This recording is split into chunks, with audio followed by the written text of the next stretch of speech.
According to Kant, the categorical imperative can really be well summarized by the following quote: "An act is moral if and only if the principle it embodies is capable of universalization without self-contradiction." This is something we've already gone over, right?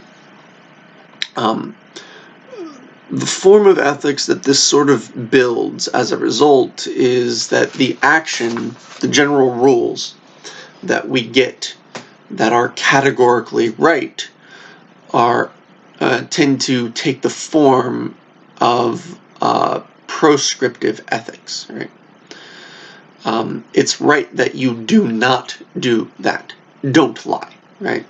Because you find that lying can't be universalized, and so the right thing to do is not lie. Killing can't be universalized as a form of action, and so the right thing to do is not to kill, right? So it's a proscriptive ethics in the sense that it's prohibitive, right? It says, do not do this, right? Now, these are what these are functionally what the categorical imperative are. All right. It is, by its nature, the basis of all morality, according to Kant. And there really is only one way to go about adhering to them. Right? One way to go about adhering to categorical imperatives, and that's to abide by them, to not violate them, right? So this is a sense of ethics which sets the bar, right? And your goal sets a bar, right? A standard of action. And below this line is immorality, above this line is morality. What your job is to do is to not fall below this line, to meet at minimum this line. And you do that by not killing people, not lying, so on and so forth. Now, these categorical imperatives stand in opposition to, in juxtaposition, rather, to hypothetical imperatives, right? Hypothetical imperatives are going to be situations where you have choices, right? They're if-then situations, right? You've all used the phrase, hypothetically speaking, if such and such happened, right?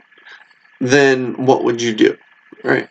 The favorite hypothetical one is, there's a whole game based off of hypothetical imperatives, right? Fuck, marry, kill, right? And just for fun, fuck, marry, kill Freddy Krueger, Jason, and Mike Myers. Clearly, you kill Freddy because he's right. My own version is kill Freddy because he's got the most well-known weakness. Marry Mike because you can't really kill him anyway, and at least you can keep an eye on him this way. Immortal bastard.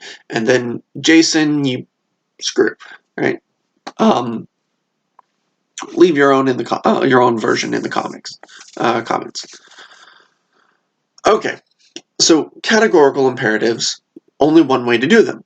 Hypothetical imperatives, as if-then situations, offer choices. So there's multiple ways of fulfilling them. And these multiple ways of fulfilling them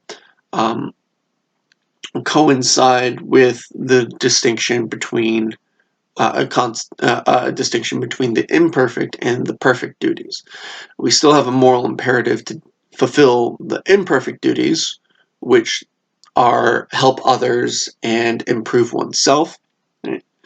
But there are many different ways we can do that, by comparison to the perfect duties, which are don't kill, don't steal, don't cheat, don't lie, right? And really, there's only one way of fulfilling those. Don't do them, right?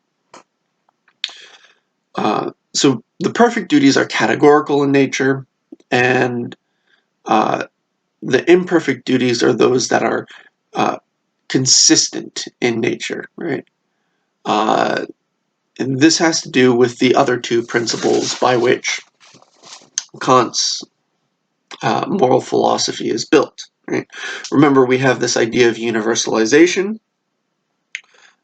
which involves seeing through the use of reason whether or not we can make an action, turn a single action into a general principle of action that applies equally to all people. And for an action to be universalized, if it can be universalized in such a way, Kant calls these maxims, and they have two further features to them besides just being categorical and determinable a priori. And that's that they express consistency and reversibility as maxims. Right?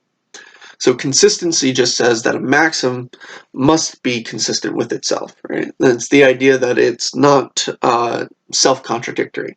Right? A version of a maxim that would be self-contradictory is, one should always lie. Right? Because based off of that rule, it should be a lie that I should always lie. Right? As a simple version. Right? Meanwhile, reversibility is the idea that a maxim can be consistent with our wills, right? If we reverse roles. Right? So in my acting to, in deciding to whether I should steal something or not, right? I have to understand that if the role, I have to consider, like, if the roles were reversed, would I want to be stolen from, essentially? And the answer to that is, go ahead. I'm broke. I got a degree in philosophy. I got no money. You can steal whatever you want. I don't have anything to steal. So, ha ha. Joking aside, right? You wouldn't want to be stolen from. So why steal? Right? That's the thought. So the relationship between consistency and reversibility of an action is borne out in the perfect and imperfect duties. The perfect duties are those actions which, as maxims, are both consistent and reversible. Right? They apply equally to everyone. Right? And meanwhile, the imperfect duties are consistent and reversible in principle, but it might not be that the manner in which we reverse them would be exactly the same, or even that they are reversible across particular groups. Right?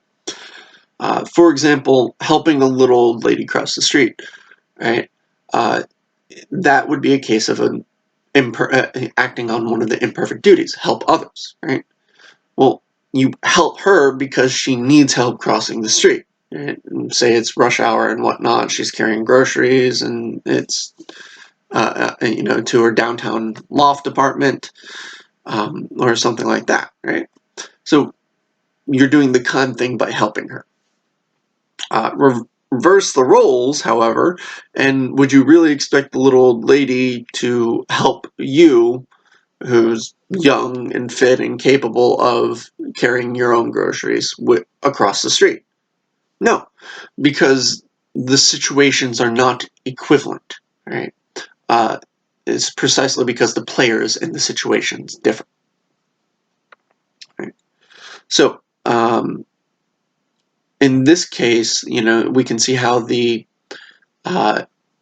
imperfect duties are, while categorical in nature in their general structure, help others and improve oneself, are hypothetical imperatives in terms of how we go about fulfilling them. Right? They're more case-by-case situations. Right?